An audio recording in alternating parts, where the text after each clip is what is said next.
Hello, this is Julian with Coffee Reviews, and today we'll be reviewing the Gedeb Halo Wash Processed Ethiopia from Hocus Pocus Roasters. And there's the bag right there.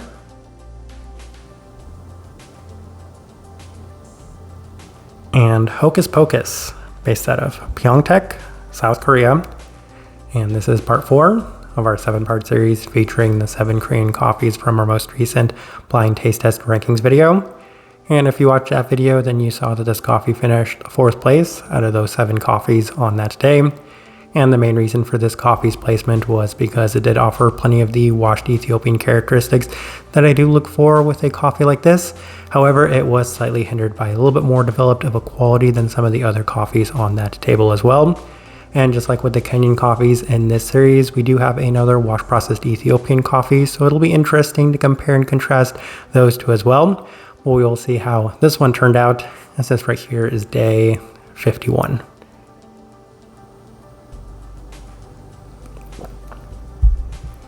And recipe we went with for this coffee was our standard recipe at a 16:1 water to coffee ratio, brewed at 96 degrees Celsius, about 205 degrees Fahrenheit.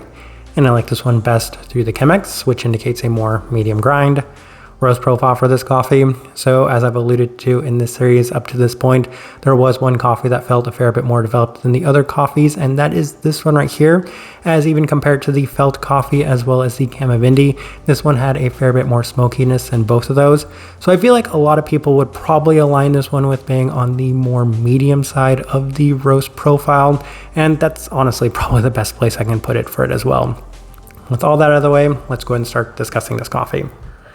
Day 28 first impression, and it was the blind taste test day, and there were 2 really big takeaways from this coffee, as it was offering a very pronounced and defined peachiness, but also plenty of development as well, which did lead to a mixed start. And that's what I've already said about this coffee from that initial first try, as the peachiness was very, very well defined, and that's why it was so easy to pick this coffee out as being one of the Ethiopian coffees on that table. But once again, that did seem to kind of hold it back from maybe scoring and performing a little higher in that video.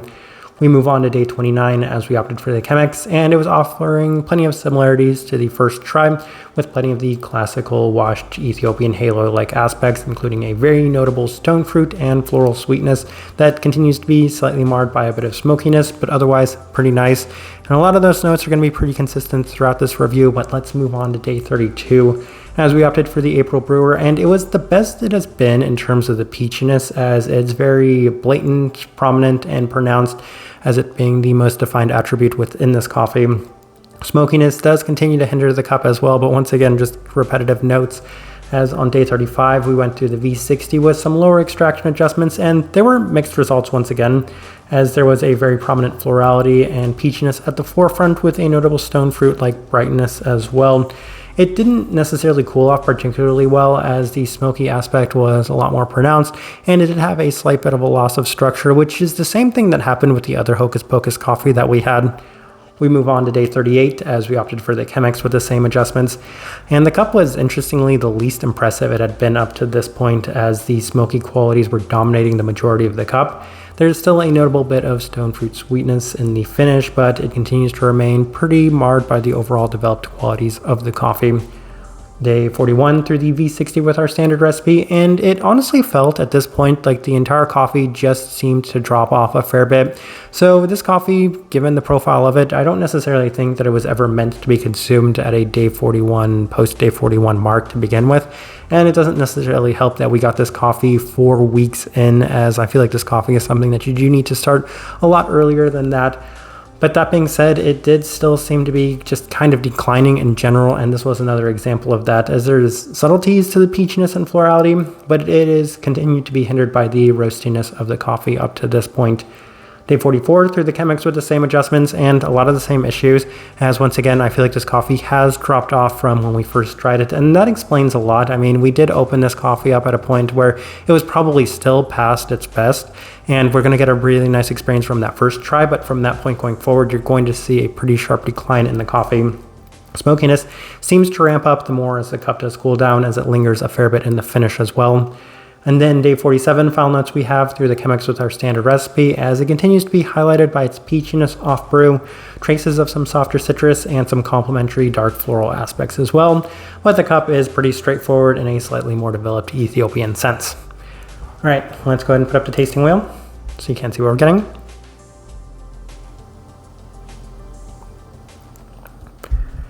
And quite a few level 4s. So let's go through those, and we'll start with the finish, level 4. And it does kind of pain me to go in the direction of the finish with this, that it is much more of the more smoky, roasty qualities in the coffee that you're experiencing in that finish. Obviously, if it was a lot more of those peachy tones, then I would be a much bigger fan of the finish itself. And they're there in a more subtle and soft sense, but it is really a lot of those more smoky qualities that dominates that finish. Sweetness, level 4, one of the best parts of this coffee. The fruit sweetness in it is pretty high. That peachiness is pretty sweet as well. And there's a slight candied aspect to it that does give it a little bit more depth in terms of that overall sweeter profile to it. So one of the more enjoyable parts of this coffee, as I could definitely say that it was one of the sweeter coffees that we're reviewing in this series. Florality, level 4, and I feel like the more and more this coffee continued, the less the floral aspects were pronounced. At the same time, it's oftentimes a little bit more tricky to pull out those florals, as they can be soft, and if there's a very harsh roastiness to a coffee, then it will hinder the floral profile as one of the most hindered profiles of a coffee. Stone fruit, level 4. Even with all the things I've discussed of this coffee, the stone fruit was an ever-present component in it. There were certain days where we made some adjustments and it may not have necessarily been quite as pronounced, but at the end of the day, it is a true halo coffee in the sense that it has such a wonderful peachy quality to it. And when I was experiencing that peachy quality, it was definitely a wonderful experience within it. And then we have a couple of level 3s. We will start with the acidity level 3, and I contemplated whether or not I wanted to put it at a level 2, but I said, there's still enough brightness to justify maybe keeping it at that more medium level, though in reality I would say it's on the slightly lower side of the level 3 in terms of the overall brightness. Smokiness, level 3, obviously the most important discussion point within this coffee, as I could say that it was an ever-present component, and that's what really seemed to separate the John Small coffee from this coffee in that blind taste test, because the John Small coffee, I'm not going to say the lightest profiled coffee out there, but relative to this one, you're definitely feeling a lot more of those developed roasty qualities in this coffee. And kind of a reference point is the same coffees that we're doing from John Small and from Hocus Pocus, where those Kenyan coffees, it wasn't quite as stark. Like, there's still a little bit of that smoky quality in those Kenyan coffees, but not to the very strong differentiating point of these two coffees. As I pulled out that John Small and I pulled out this Hocus Pocus, and I said, it's pretty blatant and obvious which of these Ethiopian coffees is which, because of just how developed one of these coffees is versus the other. And then I think the two more things worth discussing. We'll go through the body real quick. It is a lighter bodied cup of coffee, and that probably has a fair bit to do with the fact that it is washed Ethiopian and it is brewed with the Chemex, so never really expected a lot of texture in that sense.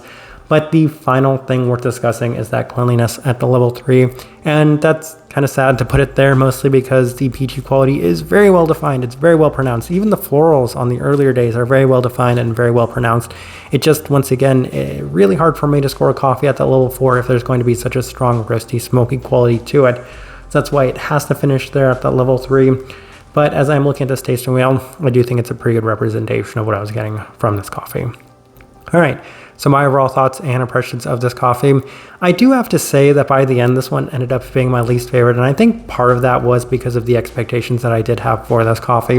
The first time trying it, I said, wow, there's so much potential here. Yeah, it does have a little bit of a smoky quality to it, but outside of that, the peachiness in it is really wonderful. And at the end, I could say that there were just maybe some more attributes from some of the other coffees, that filled coffee, the other Hocus Pocus coffee, that made them a little bit more desirable than this one was for me. I really like the peachiness, but once again, I just could not get past that smoky quality, and I oftentimes pin it on myself, as it was a struggle for me to maybe tone that quality down. Also want to give a little bit of a benefit of the doubt to them, because once again, I don't think this coffee is meant to be brewed this late into its roast state. In addition to that, I don't think my water is really made for a coffee like this, as I feel like my water is far too soft for something like this. So all of these things to say that I don't necessarily think that I did the best I could have with this coffee. I think if we're starting maybe a little bit earlier with this one, then there's so much more I could have experienced, and I imagine it definitely wouldn't have been my least favorite of those 7 coffees, but I do have to say that just seemed to hinder the overall results of this coffee. type of person I would suggest this coffee to.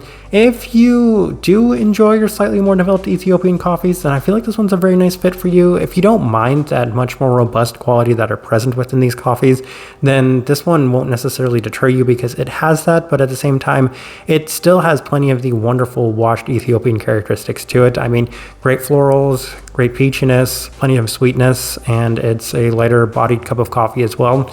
So kind of combine those two things, because at the end of the day, it's very straightforward what this coffee was, perhaps just a slightly more developed version of a washed halo Ethiopian coffee than I tend to enjoy. But that's the best direction I can point somebody towards for this one, and also the best way I can leave this review.